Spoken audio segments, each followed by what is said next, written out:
And we are live. So we are going to be going over today the rise of different pastors that have recently, in just recent past, have been caught up in doing human trafficking. So we're going to look into that. Human trafficking is one of the worst things that we are dealing with today, and we're going to look into how pastors are getting in these seats and doing it from the pulpit. And this has been happening. We know that the Catholic Church has, been busted for this, and also Christian pastors and preachers have been busted of this. We're just going to go over some stuff in the most recent past that has been happening. In we're going to start with David K. Williams. Now, this man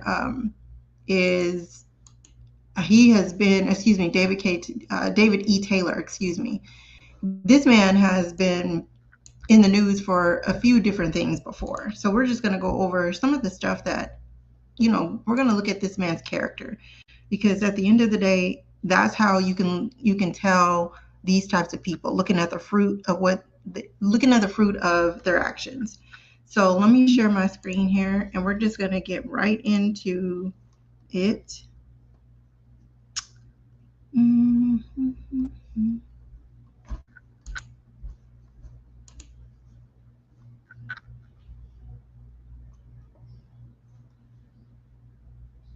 So we're going to go over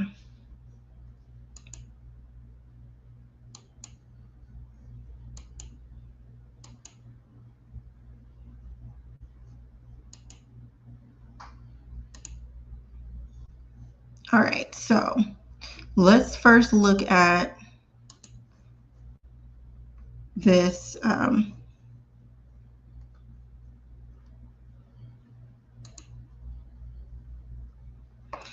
let's look at the Department of the Justice. The DOJ just released this. So two self-professed religious leaders who, let me just hold on. Let me share my screen.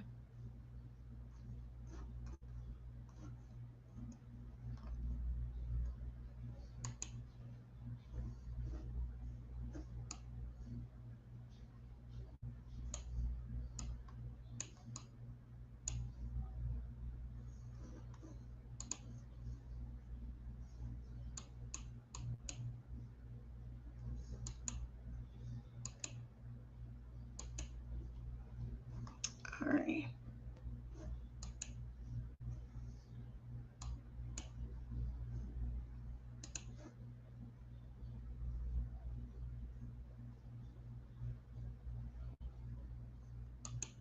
All right, sorry. All right, so let's go ahead and get into it. So two self-professed religious leaders who use physical and psychological abuse to coerce their victims to solicit tens of millions in donations, federally charged and arrested. Now, this is absolutely disgusting if these allegations turn out to be true, because you're using your position to be, this type of predator. This is crazy. This is what the official Department of Justice reported. So a federal grand jury in the Eastern District of Michigan returned a 10-count indictment against two defendants for their alleged roles in a forced labor and money laundering conspiracy that victimized individuals in Michigan, Florida, Texas, and Missouri. You see this? That's sex trafficking. That's an accusation there. That's 4 states. The two defendants, David Taylor, 53, and Michelle Brannon, 56, were arrested today in North Carolina and Florida in a nationwide takedown of their forced labor organization. Combating human trafficking is a top priority for the Department of Justice, said Assistant Attorney General Harmeet Dillon of the Justice Department's Civil Rights Division. That's so interesting that Donald Trump is being accused of these things, but he's not being looked into.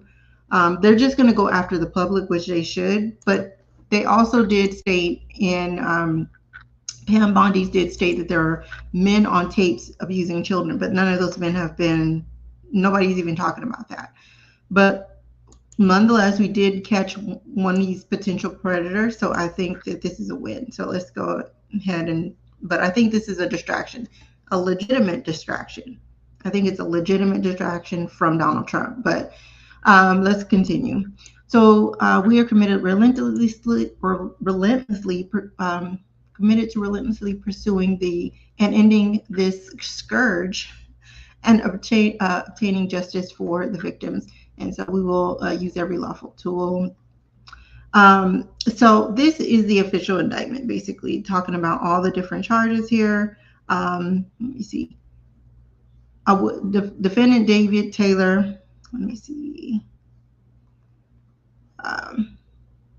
will appear on the indictment today in Durham, North Carolina. Defendant Michelle Brennan will appear today on the indictment in Tampa, Florida. Upon conviction, the alleged crimes carry the following penalties: conspiracy to commit forced labor up to 20 years imprisonment and a fine of up to $250,000. For forced labor up to 20 years imprisonment and a fine of up to $250,000. Conspiracy to commit money laundering up to 20 years imprisonment and a fine of $500,000 or twice the value of the properties involved in the money laundering transaction. So this case was investigated by the FBI and IRS. It will be prosecuted by the Assistant U.S. Attorney Sarah Resnick Cohen for the Eastern District of Michigan Trial Attorney Christina Randall James of the Civil Rights Division Human Trafficking Prosecution Unit. So this is the only thing they're using for the Civil Rights Division, it seems like. That's really holy of this administration.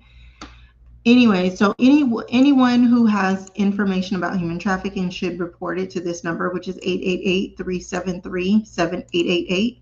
And then they operate 24 hours a day. So you can go to humantraffickinghotline.org or justice.gov/human-trafficking. And you can always give them information on these websites or call this number. It's free. All right, so that's all well and good. I just wanted to, this is the actual document here, the United States District Court, Middle District of Florida, Tampa. So this was for Michelle. But it is actually trying to get her detained in this because they're trying to make sure that she doesn't make bail. So they're saying that she's a flight risk. We can go through it here. United States by and through undersigned so that the defendant Michelle Brennan be detained pending trial as she is unable to rebut the applicable presumption of detention, and there is no condition or combination of conditions of release that will reasonably assure her appearance, the integrity of this proceeding, or the safety of any person or the community. Provides a basis for detention hearing, where, as here, the charge offenses involve a crime of violence, specifically violations of forced labor, which is a crime of violence for purposes of the Bail Reform Act to include any Chapter 77 felony. In addition, the serious risk of that Brennan will flee and attempt to intimidate, or is it intimidate? But it's wrote intimate victims. I think they meant to write intimidate. And witnesses provide additional basis for the government's request for detention. So Brennan is unable to rebut the presumption of detention and applies under this USC code. In addition, an analysis of the factors set forth in 18. This also USC code. So basically, they're just trying to make sure that she is going to be in prison, much like how Sean Combs was prosecuted. They wanted to see if he could stay in prison because of the fact that they not only did they think he was a flight risk, but they were saying that he was going to intimidate witnesses. And, you know, he is very intimidating. So I completely understand why they did that. All right, so let's get into this news story here.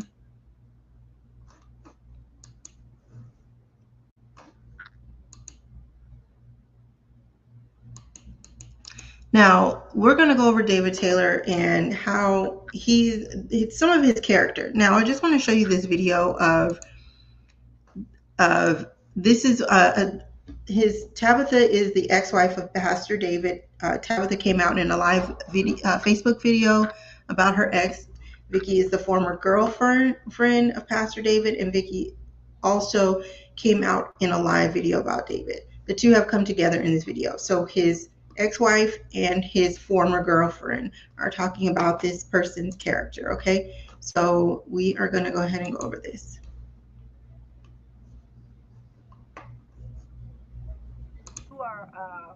You've been dealing with this much longer than me. I mean, what you've been dealing with, my Lord, makes mine just so small compared to what you've dealt with. And so I just want you to share your heart just for the next few moments, and I'll interject, okay?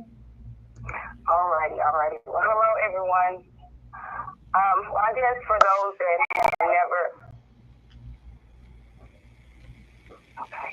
Can you hear me, Vicky? Yes, we hear you good. Okay, great. For those that have maybe never heard anything about my story, I guess I'll kind of start from the beginning and just go through it as brief as I can. But of course, like you said, my name is Tabitha Taylor, and I was married to David for about 13 years. I was with him for 12 years before I decided to leave. And the reason why I decided to leave was because of so many things that took place over a process of time, and I felt like he was never going to sit down and get any help. When I first met David, he was in ministry. He was running a revival at a small local church here in St. Louis in the inner city, and I was just blown away at what I saw. And because I had just gotten saved, I hadn't been saved but for a couple months, and I was so excited about the things of the Lord and what God was doing, I didn't want to miss anything. I went to service night after night. After the revival came to an end, because some of the leaders there also started seeing things in him that wasn't, that they didn't feel was okay or right. So toward the end of the revival, David ended up opening up his ministry for people to join. Myself and a few other people joined his ministry, and we became a part of it. Shortly after we became members of his ministry, I found myself being involved with him. I did have a dream of me a warning dream of me kissing him, and I shared the dream with him. Before I knew it, we were involved with each other. We had sex outside of marriage, and I got pregnant.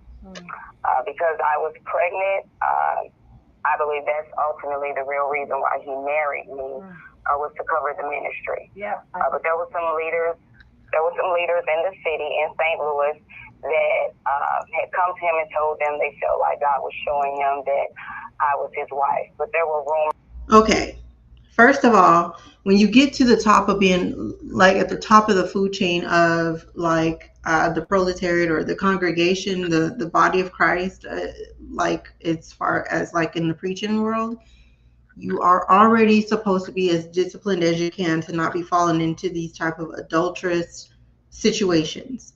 Now, he tried to make amends here by marrying this person, but ultimately, this shows the character of this person. He's at the very top of what is supposed to be his game, and he's still not disciplined.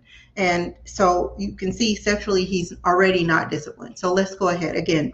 This is the character of this person. And things that were going on, and we covered it. We acted like everything that I had the baby prematurely, and she came early.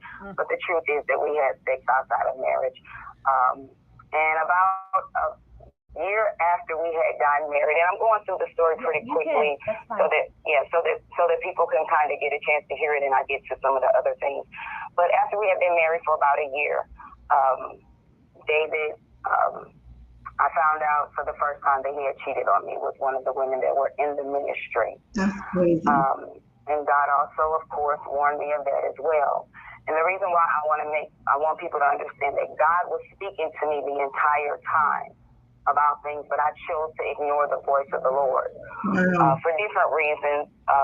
And I'll talk about that a little bit later. But I found out that he had cheated on me. I ended up staying with him even after that. I was pregnant at the time when I found out, and my world crumbled. I was crushed, literally, because I loved him. I wanted to be with him, but of course, I didn't know him. Let me back up a little bit. David and we were pregnant. I told him about it. A leader called him and told him that I was his wife. 2 weeks later, we got married. Oh, wow. Because David had 2 weeks later. Wow. Now, let me ask you, do you think that that was true repentance? Because she said that she found out he was cheating on her. So obviously he wasn't still disciplined. The point of being a Christian, the point of being a Christian is to be disciplined under Christ. So we're judging this according to the word of God, his behavior as a leader in the church, in the Christian church. He's leading a bunch of other people. So his actions matter. His fruit matter. Okay.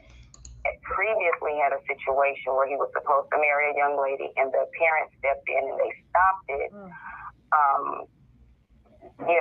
David told me the reason because of that I could not have any family members there, and I couldn't tell anybody or anything. So I got married in a church with some church members, but none of my family members were there. My best friend wasn't there. No one was there. And then the day that we actually got married, when the pastor said, "Kiss the bride," David kind of turned his head from me a little bit.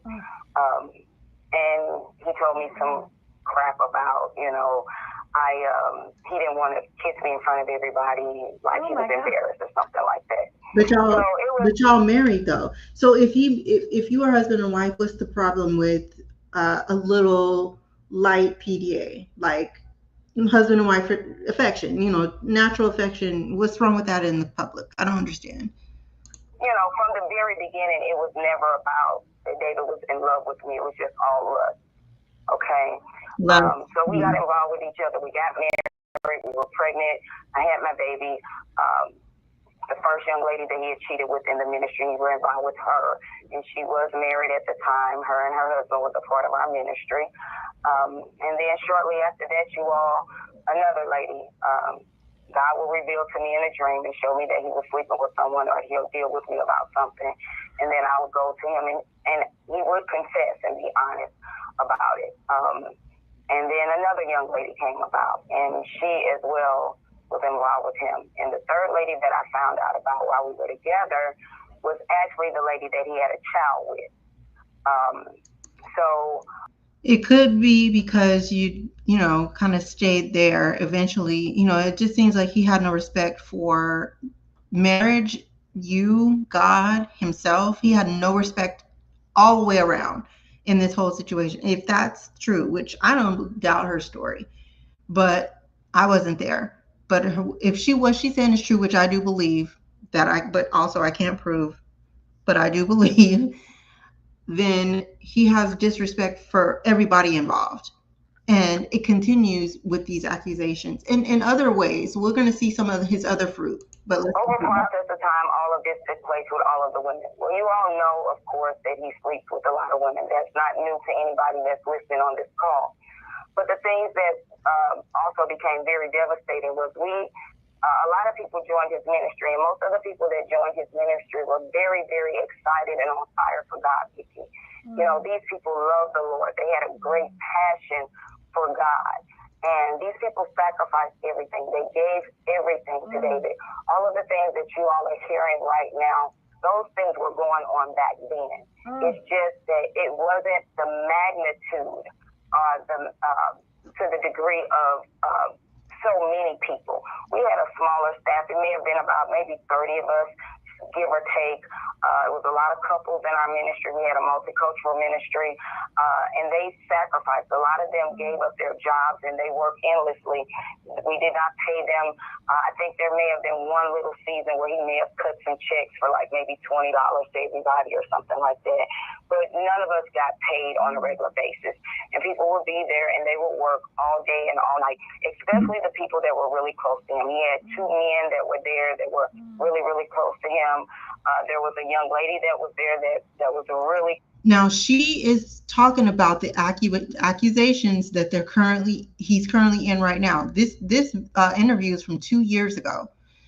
She's talking about what he's being accused of right now. She's talking about how they all worked and they didn't get paid. Close to him, she would do like the graphic designs and different things, and they would have to be with him all the time. They were there working day in and day out, and they weren't getting paid. There were people that would have to go to the gas station and beg people for money to put gas in the car. Oh my God! Oh my God! Okay, see, this is the thing. As a member, as a pastor, as a leader of the flock, you are supposed to be making sure. In the book of Acts, when, after the day of Pentecost, they were instructed to go and sell all their belongings and put everything together and divide everything up evenly. This is basically socialism. That's what the subtext is. It doesn't actually say that word in there, but it is describing that concept. And I feel like there's a very disturbing, like nod towards that. It's just, oh my gosh. But let's continue. And the reason why I'm sharing these things also, Vicki, is because, there's a quote, there's a saying that says, and actually I put my paper back here so I don't forget any notes, but there's a saying that says the only thing necessary for the triumph of evil is that good men do nothing. Yes. And when I first came out and I started sharing my story with everyone, when I left David, I didn't follow David's ministry. I did not know David was this well known, if you all want to know the truth. I had to, for myself personally, I had to shut off from him, and as much as possible, I did not talk to him.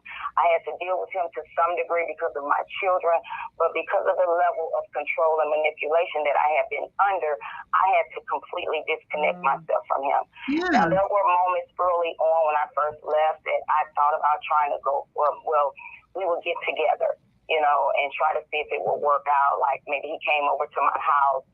One time I had an apartment, and he came over, and we were together. We actually slept together after we separated. We weren't divorced, but we were separated.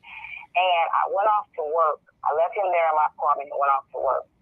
Well, come to find out, I got a call, if I'm not mistaken, I got a call from my son, and was like, David is going through your stuff. My oldest son, I believe it was, if I'm not mistaken. But someone called me and said something about David, or either David called me.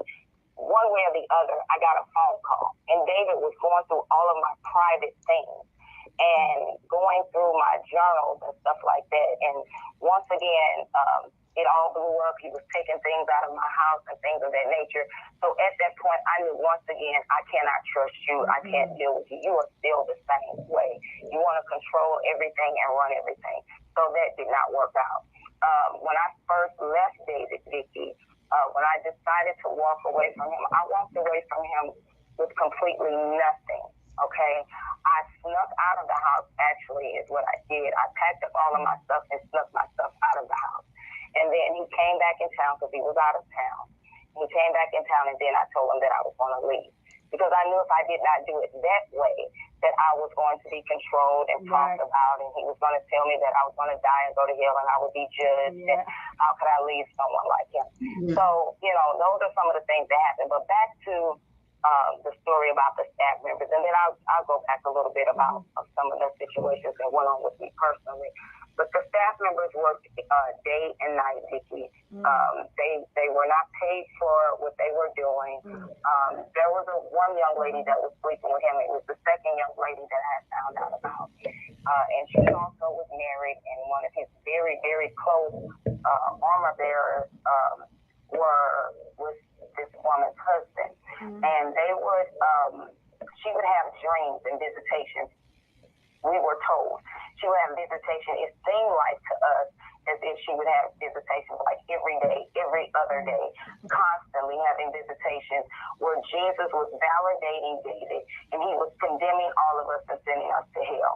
And of course, I was in the lineup. I remember there was one in particular time that all of us were called to a meeting, and they put chairs out and we sat in the chairs.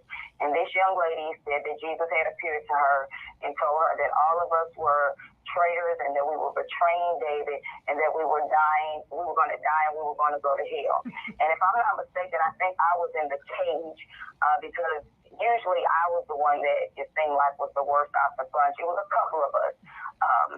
One of the young men and the graphic designer and myself, we were the ones that seemed to have gotten the worst out of everybody. People even called and said that I had horns growing out of my head. And, all this time he's sleeping with all of these women. When everything came out, it was about maybe 13 women at the time when I first found. Listen, what she's saying here is that David Taylor used Jesus Christ to triangulate these women. That's a narcissistic tactic. That's evil as evil can get. Use Christ to do it. And she's saying that she's alleging that he was sleeping with these women while he was doing all of this. So he's putting them under some type of mind control by using the name of Christ. And he's doing it. Listen, brothers and sisters, specifically sisters that have ended up with these pastors that abuse their power for lustful practices, and they do this to young children, typically young boys or men that they feel are in a vulnerable state, and they can plant these type of ideas of coercion, because these aren't the church isn't a typical place that you're supposed to be meeting people. When you do meet people, you're of age and it's consensual, right? But when you are grooming someone, you're doing these type of stupid things to get them to do what you want them to do. This is evil right here in the church. And I'm telling you right now, brothers and sisters, you have to stay connected with God himself by yourself. Nobody should be able to tell you about a vision that you can't ask for confirmation from God from yourself. Now, I know that how it can be very convincing to get tricked into these types of things, but you have to follow what the word says. We need to get a second confirmation from Christ. So if he was telling you this, oh, okay, that's fine and well, but let me fast and pray about this. Especially if you tell me I'm going to hell, I'm gonna need to fast and pray about that. That is something very serious that really should be on your plate to fix whatever correction God is putting in your plate. Now, if you're not paying attention or listening to God, I get that. Like, he will send people. So this is what I'm telling you. You have to stay above board with Christ. Stay above board with him, because these type of men will use your absence of having a real relationship with Christ against you. Because it's kind of slightly it's contradictory that you say you love God and you don't have a connection with him, to where you can't get a response or a confirmation if something is true or not, especially as it is dealing with your salvation. That's so important. I just wanted to stress that, because pastors it's not just him. Pastors are doing this all the time. They're doing this all the time, using Christ to say, if you don't do this, then this is going to happen. And it's usually something adverse to this person and benefits the other person. Usually the person that they're telling this to is getting the short end of the stick. And I don't want to see, I would really like to see this stop. So I think that we should really focus on fasting and prayer, repentance, fasting and prayer. Like, that has to be the crux of the body of Christ, because we can't be led by men and women. That has to come from Christ. All right, so let's continue just a little bit more, and then we'll move on here. When everything literally came out. Tabitha, yeah. Can I say something? And you can continue on. As his bride and you were his wife, you would think that he'd want to protect you and be, not put you in that position with everyone. But he didn't do that, right? No, and I'm glad you actually asked that, Vicki. Because the way he set things up, And let me even back up a little bit, but the way that he set things up was I didn't have very much respect in the ministry. He was the leader. It was his. I told you, didn't I tell you? I said he had zero respect all the way around. It was disrespect for everybody, including Christ. Now, if somebody is willing to disrespect Christ, you have to understand that that is Satan.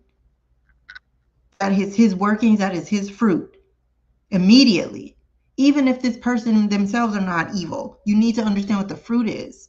And you need to check that right away, or get back or get away from it. But if it's a whole congregation, you get with God and ask him what the next steps it is for you to do. Ministry. It was never ours or us. Yeah, he made them in the beginning, you know, he made them call me first lady or whatever. But I wasn't Pastor Tabitha or Prophetess Tabitha or anything like that. I was First Lady. And then if I ever did anything wrong, I remember there was one time I did something he considered was wrong, but he stripped me of my authority. And he told them, everybody in the staff members, do not call her First Lady, call her Tabitha. Wow. So he would do stuff like that. There was one time, Vicki, I heard you the other night talk about you had to go in a meeting with two of the women. Yeah, I was like, I went through that as well. So when I would do things that he didn't like, he would send some of the women that he was sleeping with, mind you, two of the women he that he sleep was with those sleeping two, with, yeah. he sent them to rebuke me. Okay? Wow. This is the highest order of blasphemy. You're going to send a mistress to, I mean, it's so appalling. It's so appalling. Okay, let's. And I had to sit in a meeting and listen to them rebuke me and deal with me. Okay? That's not someone that loves you. Someone that loves you does not put their queen, the love of their life, in the hands of when I was in Israel, two women that literally said everything that I was, only thing I had going for me was a voice. And I know he's sleeping with those two. I mean, that was a red flag for me back in October. And I just kept, I had a lot of red flags, but as his wife, that's right there to put you in that position. I mean, it aggravates. I can't believe he did that to you. Yeah, that's trash right there. And that tells you again, that is the character of this person. Now, let's go into this next video. This is when he was doing his depositions. This was about 9 years ago. It says its apostle spent more than $50,000 out of people's donations to transform a Mercedes into a limousine to drive guests around town. Let me see.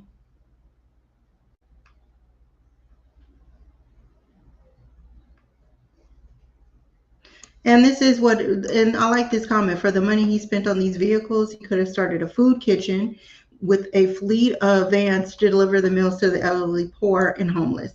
This is exactly what he should have been doing. But nope, let's see what he was doing. Position that JMMI owns 3 vehicles, a BMW, a Mercedes, and a Bentley. Yes. Have you driven those cars? Yes. Is Michelle? No. We usually have a driver. The 3 cars that we've talked about, in whose name are the titles? Then the ministry name. They're all in JMMI. I think everything except the Bentley. Whose name is the Bentley in? It's in DeWin McDeal. I have a question, just from a, you minister the poor and the sick and all that. Isn't it a little offensive to be driving around in a Bentley and a Mercedes to people that really, are impoverished and sick and ill and AIDS and drug rehab? Isn't it a little offensive to Right. sort of being show placing what you have? Well, dear one, I don't show place to people, and I'm not in Bentley. that car. You don't see me driving around in that car every day. I don't do that. But it's in the ministry. Everybody in the ministry sees you. You said you drive it. I haven't before. You just asked me have I drove it, but it ain't something I drive every day or even every year. I don't do that. I have drivers who pick up my guests, my high-profile guests. But do you see my point that people that are suffering and giving you whatever their last dime is, and Right. donations and drug habits, have them see you drive around. He don't get it. You see this? He don't care. He don't care. Around your high-profile guests in a Bentley or Mercedes might be offensive and hurtful even. It could be offensive if they didn't know my life, but they know my life. It would be offensive to someone like you who's trying to make it bad, but. What? So it's she's trying to make it bad. I told you he's willingly missing the point, but it is bad that you're driving around in luxury and the people in your congregation are starving. There's a problem with it. So it's important you have a Bentley. It ain't really important. That don't make me. Then you also have a Land Rover that you lease. He said that really ain't important. That really ain't important, y'all. This is a pastor. He has been caught in a human trafficking ring. And you know why? It's because he doesn't care. But let's continue with the character and the fruit of this individual. Range Rover. Range Rover. Yes, it's not a Land Rover. It's a Range Rover. Which is the better one? I don't even know. I don't know. Just cars. So. All right. Then there's a series of documents that total almost $50,000 to limo land in 2013 and 14. You have to answer yes. Yes. Okay. What was that for? That was to cut the Mercedes into a limo. It was to cut the Mercedes into a limo. This is wild.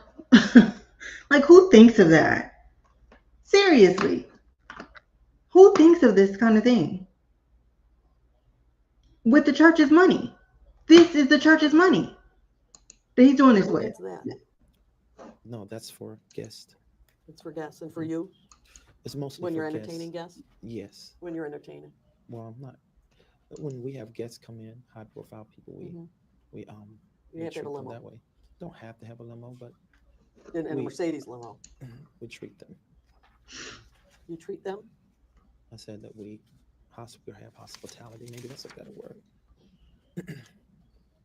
Okay, then. And this is not the first one the ministry's had. We had another Mercedes limousine.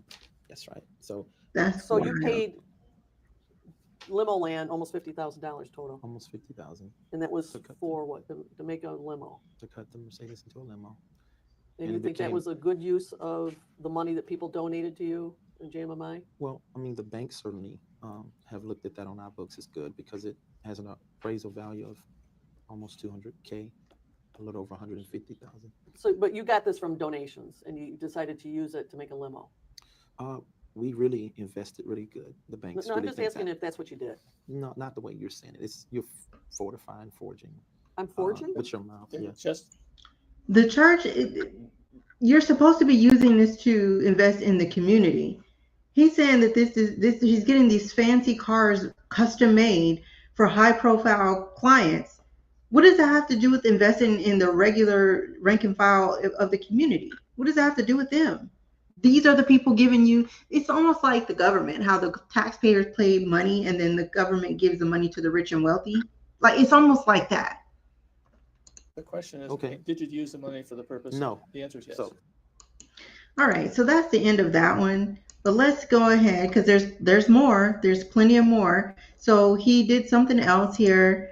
Again, he has this thing with money and lust. So let's go ahead and play this.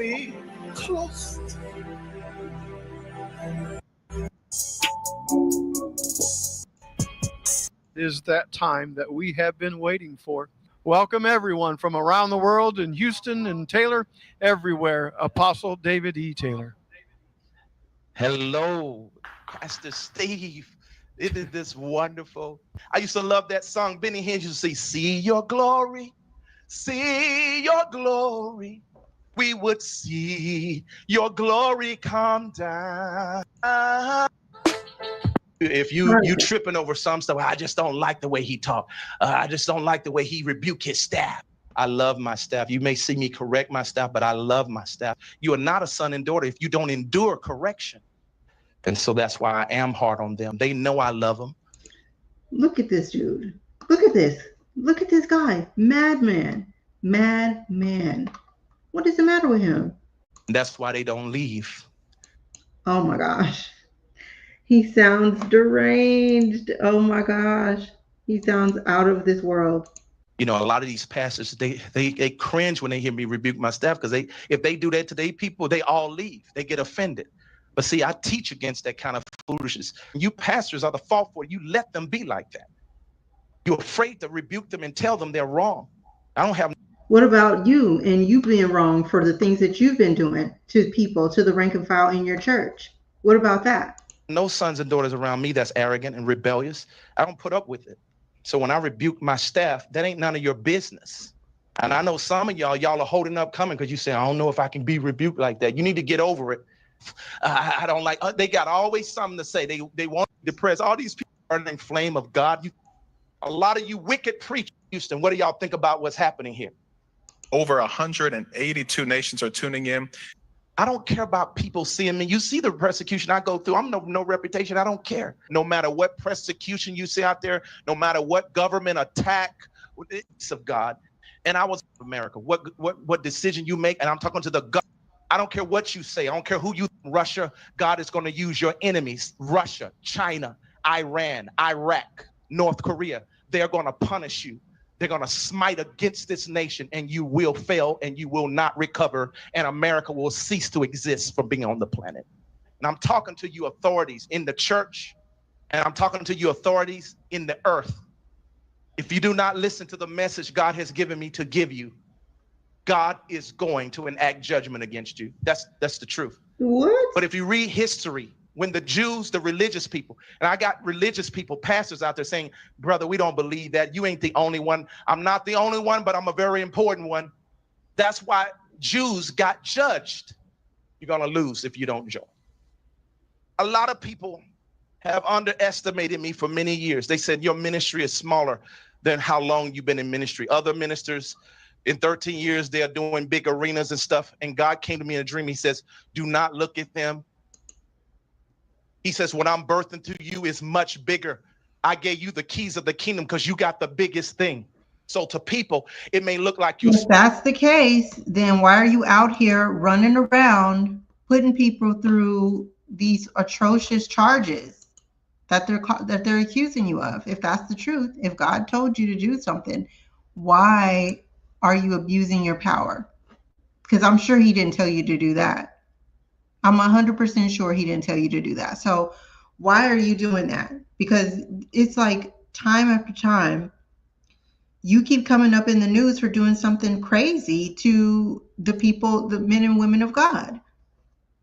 It's just like between you and Bishop Lamore Whitehead, T.D. Jakes, Creflo Dollar, Joyce Myers, you guys are giving Christians a really bad name. And I'm just going to go out on a limb to say, I think you guys are doing it on purpose. I think you guys don't care about Christ at all.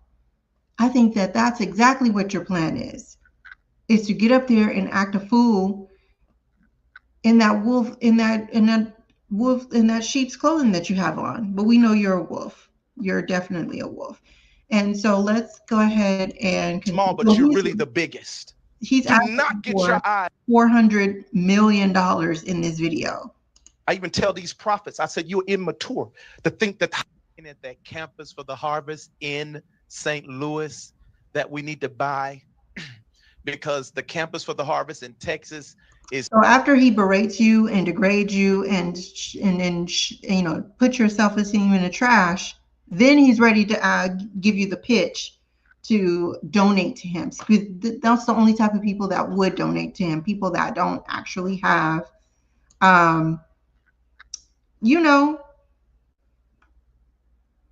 they head on straight. They're not thinking right. It's maxed out now. We need to get another campus, and we need to put down $5 million for this campus that's coming. That's how much they want us to put down. The vision is very massive. I've told you that the latter rain, the Lord had assigned me in the earth to be one of the foremost leaders, or the foremost leader, to spearhead the end time move of God, which the majority of the church don't understand what it is. We're not talking about just 2 million people a night in a service, in an open air service in America. It's going to be like 80 million, 70 million. So the Lord told me, he says, I'm going to give you 400 million just to establish in St. Louis alone the $100 million, not the 100, but the 100,000 seat stadium. We will own this. You understand? We will build this from the ground and own it. And it will be off the expressway. He showed me all of this. He says the 400 million will include having a campus, a main campus on there, outdoor televisions, these massive screens that will stand 25 foot. So basically, he's just asking for money for this campus to do more of what? Is it to do more of the slave labor that you have your congregates doing? Let's look at this news report. Let's take a look. Is it to do this? Tonight, a woman is in Tampa is awaiting extradition to face a judge over her role in a church ministry, accused of stealing tens of millions of dollars. This is 10 Tampa Bay News at 11. I'm Courtney Robinson. And I'm Dave Wagner. The FBI raided properties owned by the Kingdom of God Global Church just 24 hours ago, where federal investigators say leaders used unpaid forced labor to fundraise. 10 Tampa Bay News reporter Chris Hurst is live outside the Pinellas County Jail in Clearwater, where one of the religious leaders... Unpaid is volunteer, but forced, that's slavery. And shame on this man, and shame on these leaders of this church for doing that. Is being held tonight. And Chris, that is Michelle Brannon, who's been with Pastor David Taylor and the church for more than a decade. Yeah, that's right, Courtney and Dave. And they are both still in jail, including Brandon here in the county jail behind me. They are awaiting to go to Michigan to face those charges of human trafficking and money laundering that happened at compounds, including one in Tampa. Tonight, we're learning more about the operation and what the FBI says, how they preyed on parishioners. Call in now to the 24/7 prayer line that the Lord has given to David E. Taylor. Through call centers in 4 states. Her daughter and her granddaughter will completely heal from cancer. Run by volunteers, detectives say, were unpaid forced laborers. You will have it saved. You have it put away somewhere. God wants you to sow that right now. David E. Taylor and Michelle Brannon raised $50 million. Some of these preachers are preaching against tithe and offerings. Don't listen to them. They're liars. Buying lavish homes and luxury cars, clothes, and trips. Don't you think with all the finances that God has blessed this ministry with, if I was doing something wrong, the federal government would have been and invaded me? Woo. Well, looks like this is an invasion here. Does it not? Does this or does this not look like an invasion? Did that look like an invasion to y'all? Because that looks like an invasion to me. Yeah. So let's go ahead and continue. On Wednesday, the feds did just that, raiding compounds for the Kingdom of God Global Church, including one in Tampa. The Justice Department saying workers were called armor bearers who were punished for not meeting fundraising quotas, including threats of eternal damnation. That's wild. And again, you see that same pattern that he did with his wife, what we were talking about, when she said that he got his mistresses to berate her and rebuke her for her actions towards him. And he used Christ to do that and told him that she was going to hell. Right. It's the same thing, same fruit, same man, same character. A bad name. Warren Smith runs same evil deed. MinistryWatch.com, which ranks churches for financial accountability and transparency. David Taylor's ministry gets a 0 out of 100. They cannot answer affirmatively to even a single one of the questions that we ask. He adds it's the lowest ranking he's ever given, and that anyone thinking of donating to a church should demand tax filings, and that offers of salvation in return for money is a red flag. Or that you'll be punished and denied a blessing if you don't give, that is a red flag as well. All told, the government has seized 9 properties belonging to the church, Taylor or Brannon. Also, bank accounts, 6 of them, including one belonging to Brannon, 3 Bentleys, a Mercedes, a Rolls Royce, and a 30-foot Crown Line boat. Both Brannon and Taylor have waived federal hearings in other jurisdictions, so they should be getting to Michigan very soon to face those federal charges. Live in Pinellas County. All right, so there's the federal charges he was talking about that wasn't there. We see those alive and kicking. So we'll be following this story to see where it ends. But hopefully, if they can prove that this is true, because it says there was 4 states they were looking at that these people were forced to do these things, work in these call centers, work for long periods of hours, were not able to leave these call centers, and they were forced to raise money that they were then not able to get any of because of this man. So that's the end of that story. I did want to go over just again, this isn't just about this person. This is happening. There is a rise in predators, these pastors, and pastors of there's always been predatory activity in the church, but this particular type of human trafficking, sex trafficking, these type of degenerate charges are continually popping up. So I do want to go over these. So let me share my screen here.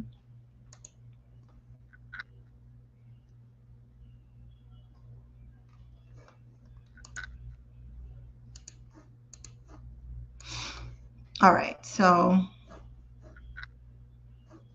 inside the Elmore County Courthouse Monday morning as a judge rejected a... Now, this is for a mountain, it says Mountain Home pastor is charged with human sex trafficking. So this was just 11 days ago, and he's going to be going to court next month in September. So let's go ahead. Mountain Home. Plea agreement for former Mountain Home pastor charged with human sex trafficking. I'm your Mountain Home neighborhood reporter, Sahana Patel, and I was inside the courtroom bringing you continuing coverage on the case against Gregory Wayne Jones. Inside a Mountain Home courtroom Monday morning, you could hear gasps and sighs of relief as neighbors learned their former pastor, facing serious felony accusations, won't get off with a plea deal. As Idaho News 6 has previously reported, Gregory Jones is accused of using his position of power at Liberty Christian Fellowship Church to sexually abuse women, claiming it was part of their spiritual healing. We were the only outlet inside the courtroom earlier this month when the agreement was announced, leaving victims and their supporters disgusted. And that is so nasty. We will speak loudly against this enemy, and he will be destroyed. I requested a copy of that agreement from the Elmore County Courthouse. Currently, no details have been made public, but on Monday, Judge Theodore Fleming denied the deal. In most cases, a plea agreement means the defendant agrees to plead guilty to something, while the state agrees to lessen the consequence. But that limits what the judge can decide when it comes to sentencing. So for now, the deal is off. Idaho News 6 has been covering this case since Jones's arrest in April. Victims and their families are relieved by the latest updates, telling us the judge's rejection is a small but significant step towards justice. In a statement, they tell Idaho News 6, in part, the case is not just about one individual. It's a battle in the larger war against sexual assault and the abuse of power by those who believe they are untouchable. Exactly. Victims expressed gratitude for community support and asserted their continued commitment to fight for survivors and to hold abusers accountable. Idaho News 6 will continue to follow updates on this case for neighbors in Mountain Home. Jones is scheduled to be back in court September 15th, and you can find the full statement from survivors on this story on idahonews6.com. All right. So the next story I wanted to go over is the last one here. And this is the TikTok cult pastor who had property raided over sex trafficking and fraud investigation. And this was 3 weeks ago. And the man's name is Mark Eiglarsh, Mark Gregaros, and Jonna Spilbor. So let's go ahead and take a look at these people presenting this story. Apparently, if you watch TikTok, you might have been familiar with a lot of these dances and stuff. And who knew that there was a guy running a cult, and he would have people dance, and he'd make money, allegedly. And a sex trafficking warrant was served at an LA home owned by this alleged TikTok cult pastor. Apparently, we're going to be covering this topic in the upcoming months. On Friday, July 25th, agents from the Postal Service, IRS, Department of Labor, all served a warrant at about 6 a.m. and there was an extensive search. As you can see from the video, there were people who were detained. They're looking into allegations of sex trafficking, money laundering, tax evasion, COVID-19 pandemic related fraud. This was a big, big scenario. And my first question to you, Jonna, any chance that the feds just go away and we don't see any indictments at all? What do you think? No. Full disclosure, I know that there's a docuseries about this case. I haven't seen the docuseries, but I will say this. If this man portends to be a man of the cloth, the only cloth that he should be wearing is an orange jumpsuit. If any of these allegations are true, come on, how can you be a quote unquote church leader worth millions and millions and millions of dollars, bilking people out of millions and millions of dollars? Let me just interrupt. That's Robert Shin. Yes. He's the pastor of the Shekinah Church, and he was detained. No charges yet. Innocent until proven guilty. Continue, Jonna. And again, I think he's about 15 million, this pastor? Yeah, he's worth about 15 million. When all these agencies descend on your property with search warrants, it's not going to end in your favor. I guarantee you that. So can we expect charges? You betcha. All right. So the Netflix documentary was Dancing for the Devil, which I saw. Did you guys catch that? I didn't see that, but I read there was an article recently, LA Mag, Michelle McVie, I think, wrote it, which was fascinating, which, to Jonna's point, made me want to go watch the docuseries, actually. Yeah. A lot of people were harmed. There's one former church member. It's SOT number 4. Let's hear from that church member and get her thoughts. I want to talk about the raid that happened this morning. Robert and his cult, the 7M TikTok cult, or whatever cult that he goes by today, they're officially under investigation, federal investigation. But this is great news. This has been a long time coming. I think justice will finally be served. We're really excited to see how this pans out. We also want to thank the government agencies for finally taking steps and investigating this evil man. This is the beginning of a healing journey for a lot of us. Yeah, he started this church in 1994, primarily served as a house of worship, primarily for Koreans. And then apparently he opened up his doors. He was the owner of 7M Management Company. And that's where, he was managing these TikTok dancers. They were working crazy hours for him, allegedly. Again, I watched the documentary. If that's accurate, this guy wasn't a nice fella. My question to you, Mark, is we're seeing more and more Netflix influencing the prosecution, or in the case of your Menendez brothers, helping out some defendants. What are your thoughts on the role that Netflix and other of these documentaries play in the criminal justice arena? So it's a fascinating question, because if you remember years ago, Making a Murderer was one of the first. Loved it. Got some traction. Excellent show. Yeah. Serial got some traction. And, before there was the Menendez Netflix show, we were getting some traction legally, but obviously it took it to a whole new level. I have quoted Leslie Abramson, who tried the Menendez brothers cases, trials 1 and 2. And Leslie was quoted about 6 or maybe 10 years ago saying, no amount of TikTokers is ever going to free the brothers. And I think after they got resentenced and the life without was dropped, I left her a message. I haven't talked to her yet, and said, it's a different era, Leslie. And it's true. I mean, you'd be nice. Okay, so basically that TikTok cult was doing the same thing, the labor trafficking, having people doing all these dances and having them do all this, being content creators by force. And that is just absolutely, it's wicked, like absolutely wicked. And this kind of thing is continuing to move, get worse and worse. I know that they said that some of the people that are on some of these Chron sites and some of these people on the vans are also under this thing. These sex trafficking victims end up in those situations where they're forced to do, like with Andrew Tate. Andrew Tate was forcing these cam girls to do this work. I think they initially went into it with it being fine, and then when they wanted to quit, they were being forced. They were not able to have any autonomy over whether they could continue to do this or not. And I think that if someone wants to repent, if someone wants to turn around from doing things that no longer serve them, and more importantly, don't serve Christ, don't serve God, they should be allowed to be able to repent. They should be able to turn back around and go a different way. Just like they should be able to make a choice to be on OnlyFans. I don't agree with it, but they should be able to make that choice. And they should be able to make the choice to not do OnlyFans too. They should.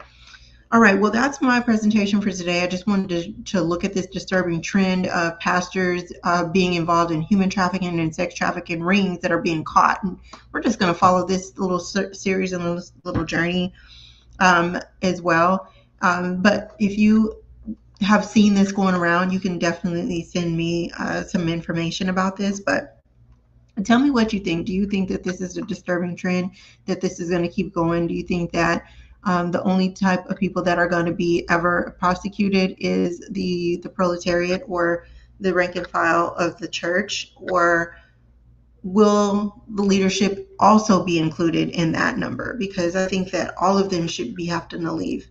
The wealthy, the powerful have access to resources, and they build networks, and they affect way more people. So I think that this should be studied more. It definitely needs to be studied. All right. Well, thank you for joining me tonight, and I will talk to you guys later. I will be back, and I'll see you soon. Bye.